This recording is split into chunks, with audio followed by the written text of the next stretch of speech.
네, 다행히도 코스닥 지수 낙폭을 많이 줄여냈습니다. 코스피 지수는 9,000선 오늘 지켜내며 마무리가 됐습니다. 장중에 시장을 우려하는 목소리가 상당히 컸었는데 전체적인 시장 분위기 제대로 한번 점검해 보겠습니다.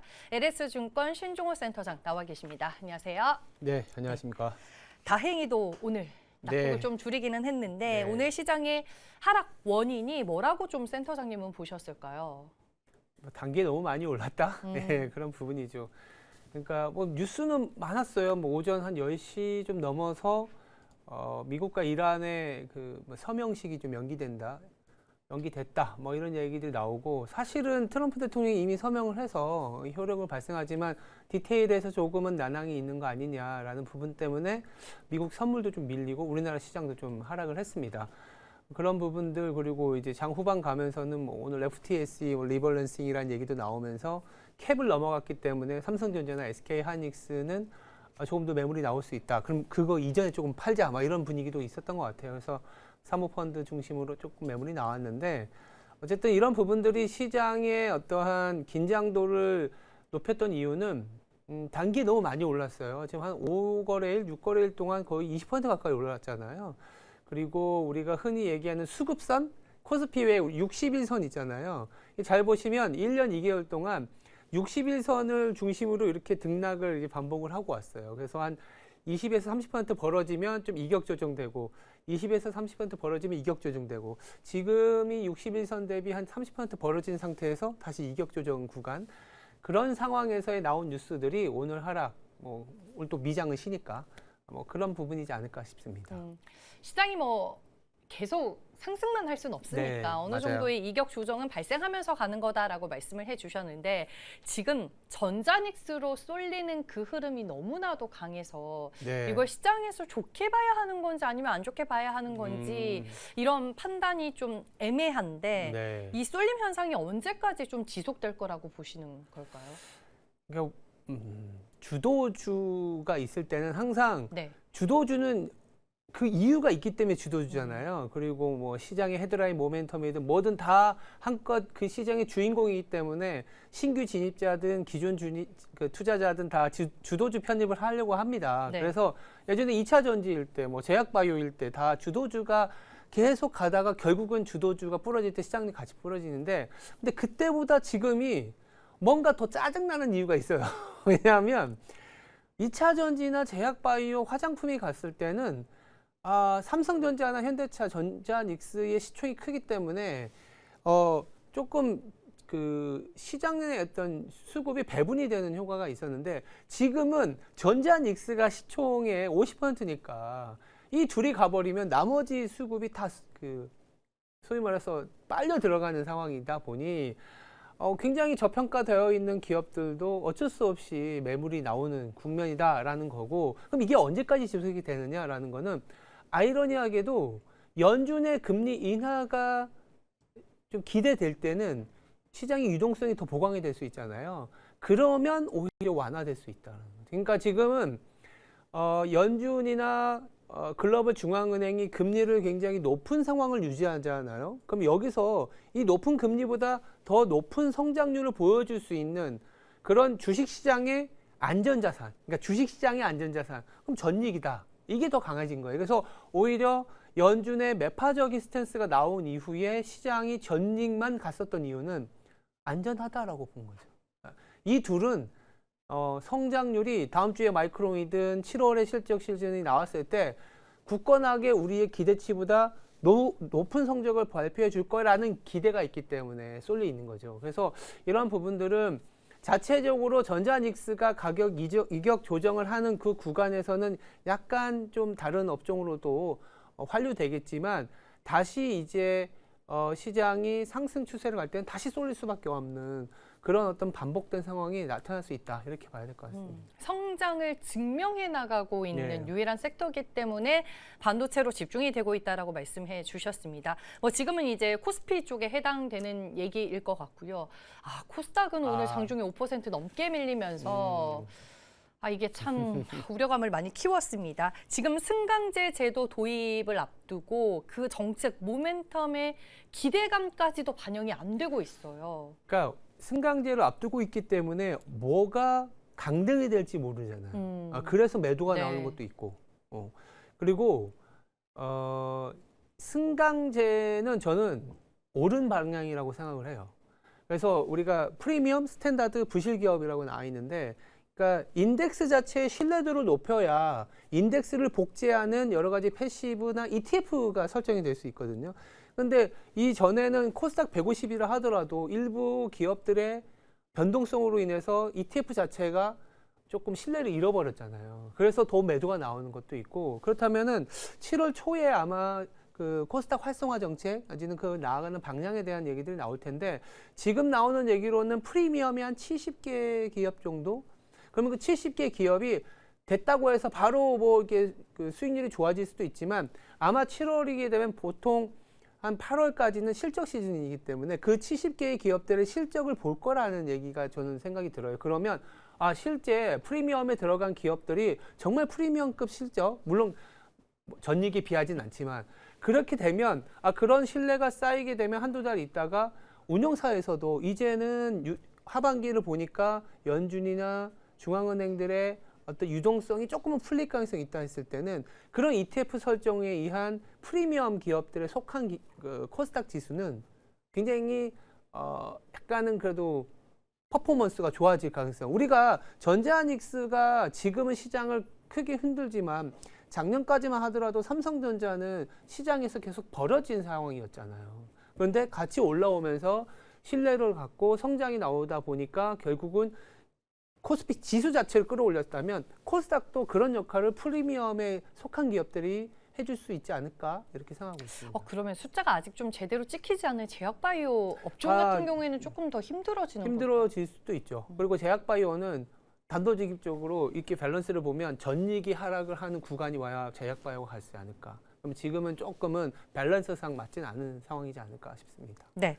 그리고 이번 주에 케빈 워시 주재 첫 FOMC 회의가 열렸습니다. 네. 시장에서는 뭐 일단 매파적으로 좀 해석을 했잖아요. 매파적이었죠. 센터장님은 어떻게 보셨을까요? 그러니까 매파적이었는데 매파적이라기보다는 불친절했다라는 거지. 이제 앞으로는 시장 친화적이지 못했다. 이제는 앞으로는 연준에 기댈 거 별로 없어. 우리는 똑같이 데이터 보고 금리를 오르고 내리는 것만 할 거야라는 거예요. 뭐 이게 가이던스라든지 점도표라든지 중간중간에 기재회견이라든지 이런 거 굉장히 간소화하거나 최소화시키겠다라고 한 부분이고, 그래서 스테이트먼트, 연설문 같은 거 있잖아요. 그것도 10분의 1로 줄어들었거든요. 근데 그 방향성이 옳다 나쁘다는 아니에요. 다만 그런 변동이 사실 20년 동안 연준과 시장이 호흡했었던 그런 연결고리가 바뀌는 거기 때문에 시장 자체는 그 자체가 변동성이라고 보는 거고, 근데 두 번째는 그러면 이제 케빈 워시가 얘기했던 게 서베이에 의한 지표는 조금은 신뢰하지 않는다. 이를테면 ISM 지표 같은 게 서베이거든요. 아니면 미시건 기대 인플레이션 뭐 이런 것들, 그런 것보다는 하드 데이터, 그러니까 소프트 데이터가 있고 하드 데이터가 있는데, 하드 데이터는 실제 액티비티가 있었던 거, 이를테면 산업 생산, 소매 판매, 뭐 물가, 그다음에 뭐 실업률, 이런 지표들에 의해서 움직임이 채권이나 주식시장에 조금 등락을 할 가능성이 높다. 근데 왜 매파적이냐? 앞으로 우리가 6월 중순에 나오는 물가지표 7월까지도 그 하드 데이터들은 고물가 상황을 암시할 수가 있잖아요. 그러면 금리가 높은 수준으로 가지 않겠냐. 그럼 하이퍼롱거 리스크가 여전하겠구나. 이렇게 보는 부분이고, 다만 간밤에 미국에서는 그럼에도 불구하고 하반기께 가면은 금리를 내릴 수 있다. 아니면 금리를 올리진 않을 거다라고 나온 이유가 9대 9거든요. 올리겠다고 하는 사람이 9, 내리겠다고 하는 사람이 9인데 여기서 캐스팅 보드를 잡고 있는 게 연준 의장인 거죠. 이제 점도표에 안 찍어놨잖아요. 그러면 약간은 동결 쪽으로 힘이 실리는 분위기다. 예, 동결이지만 약간 고금리가 유지되는 이렇게 봐야 될 것 같습니다. 네, 알겠습니다. 뭐 FOMC는 이제 지나갔고 다음 주에는 마이크론 테크놀로지의 실적 발표를 앞두고 네. 있습니다. 우리가 어떤 부분을 좀 중요하게 봐야 될까요? 이게 주가가 하루하루 너무 등락이 심하니까 네. 무엇을 봐야 될지는 모르겠는데 주가가 너무 높은 수준이게 되면 실적 시즌이 악재일 수 있는 거고 그 이전에 한 2, 3일 동안 조금 빠지면 오히려 호재일 수 있는데 저는 좀 주목하는 게 뭐냐면 시간을 좀 되돌려서 3월에 중순에 어떤 이슈가 있었냐 하면 마이크론 실적 발표하고 나서 서프라이즈한 실적이었고요. 가이던스, 그러니까 캐펙스도 굉장히 좋았어요. 오히려 시장의 기대보다 굉장히 높게 설정을 해줬거든요. 그런데 그때부터 마이크론이 20% 빠졌어요. 그래서 마이크론 이제 드디어 끝난 거 아니냐 했는데 그때부터 다이렉트 올라오긴 했습니다만 어떤 얘기를 드리냐면 그때도 이란 전쟁으로 인해서 비용에 대한 생각이 많았는데 하필이면 캐펙스를 늘리겠다. 그리고 그때 구글의 터보 퀀트가 나오면서 그럼 메모리가 필요 없어지는 거 아니야? 비용도 높아지는데 이런 이슈였거든요. 근데 지금도 똑같아요. 하이퍼스케일러들의 ROE가 굉장히 떨어지고 있고 현금 흐름이 없어지는 상황에서 마이크론이 캐펙스 투자한다라는 얘기를 하면 좋겠죠. 좋은 거지만 주가는 오히려 변동성에 노출될 수도 있다. 왜? 최근에 파생이나 이런 쪽으로 수급이 너무 강하게 들어올리다 보니까 이런 어떤 세론 리스크도 있다라는 부분이죠. 근데 이게 그렇다면 팔아라는 게 아니라 오히려 신규 진입을 못한 마이크론이나 삼성전자, SK하이닉스 같은 경우에는 마이크론 실적을 기대치로 보는 게 아니라 마이크론 실적 이후에 주가가 변동성이 나타난다 그러면 그때 신규 진입으로 조금은 참고 삼아야 되지 않을까. 왜냐하면 금리가 높은 상황이니까. 그런 이슈가 있지 않을까라는 생각에서 다음 주가 조금은 마이크론 실적 전후의 변동성이 좀 클 수 있지 않을까 생각하고 있습니다. 결국에는 뭐 실적의 내용도 중요하지만 지금 신고가 영역에 있기 때문에 주가의 위치가 부담스럽다 네. 이 말씀을 하시는 거죠. 근데 이제 뭐 항상 풀백하면 그때 사서 올라가는 게 주도주니까. 네. 뭐 7월 초에 삼성전자에도 이제 실적 발표와 7월 중순에 SK하이닉스의 실적 발표가 있을 텐데 저는 마이크론 실적 발표 이후에 7월 초까지 변동성으로 보는 이유는 첫 번째 캐펙스가 높아졌을 때 비용적인 부분도 있고 7월 초에 나올 수 있는 게 7월 초에 뭐가 있냐면 7월 4일이 이 미국 독립 250주년 기념일이거든요. 뜬금없이 왜 이걸 얘기하느냐? 우리도 그렇지만 미국의 정치권들 항상 시그니처 같은 이벤트일 때 정치적인 아젠다를 많이 내비칩니다. 지금 중간선거 전이잖아요. 민주당과 공화당이 공이 어떤 아젠다를 세팅하고 있느냐? AI 규제 얘기하고 있어요. 그래서 마이크론이 비용적인 부분을 얘기했는데 정치조건에서는 AI 규제, 데이터 센터 같은 경우 좋지만 환경 문제라든지 고용 문제 때문에 지연 취소시키는 이슈가 있거든요. 그래서 마이크론 실적 발표 6월 25일부터 7월 4일까지는 그런 변동성이 좀 남아있기 때문에 그런 어떤 변동성이 발생했을 때 조금 신규 진입으로 가자 이렇게 말씀드리고 싶은 거죠. 네, 알겠습니다. 일단은 뭐 마이크론 테크놀로지의 주가 변동성이 나타났을 때는 오히려 마이크론도 그렇고 국내 반도체 기업도 조정은 매수 기회가 될 수 있다. 뭐 이런 말씀을 해주신 거고요. 마이크론 테크놀로지의 실적 발표 외에 다음 주 시장에서 우리가 좀 주목해서 봐야 할 부분 뭐가 있을까요? 이제 연준 의원들이 이제 쏙쏙들이 얘기를 하기 시작할 것 네. 같습니다. 9명이 인상을 얘기했고 그중에 6명은 2번이나 인상을 해야 된다고 했기 때문에 케빈 허시 의장이 자기의 기자회견이나 여러 가지 가이던스는 축소하겠다고 했지만 다른 연준 의원들의 스피치는 뭐 그냥 예정대로 하겠다고 했거든요. 그래서 아마 다음 주에 주요한 의원들의 어떤 연설이 굉장히 매파적일 가능성이 높다. 그리고 주중반에 PC 물가지표가 나오기 때문에 매크로적으로는 조금 좋은 내용이 나올 만한 상황은 아니다라고 봐야 될 것 같고 그리고 최근에 이제 약간 다소 불편한 게 블룸버그에서 오피니언 기사이긴 한데 스페이스X와 그 삼성전자와 그리고 SK하이닉스가 밈 주식화됐다 이런 기사들이 어저께 나왔어요. 근데 스페이스X를 얘기하는 이유는 밈 주식으로 엮이게 되면 투자자들이 이거 오르면 같이 오르고 이거 빠지면 같이 빠지게 만들잖아요. 근데 스페이스X의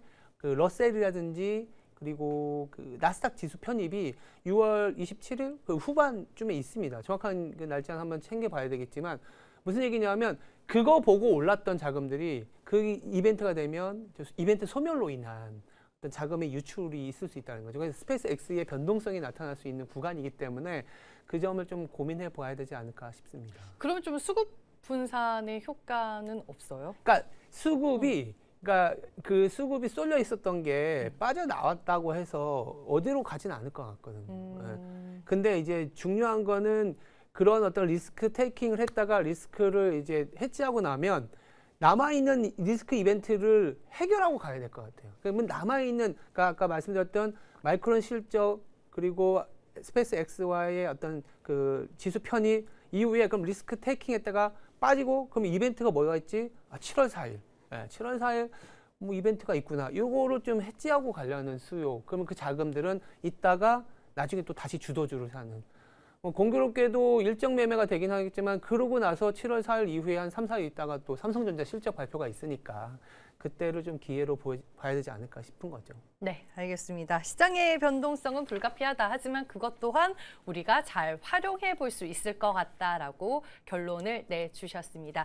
지금까지 LS증권 신종호 센터장과 함께했습니다. 오늘 말씀 고맙습니다. 네, 감사합니다.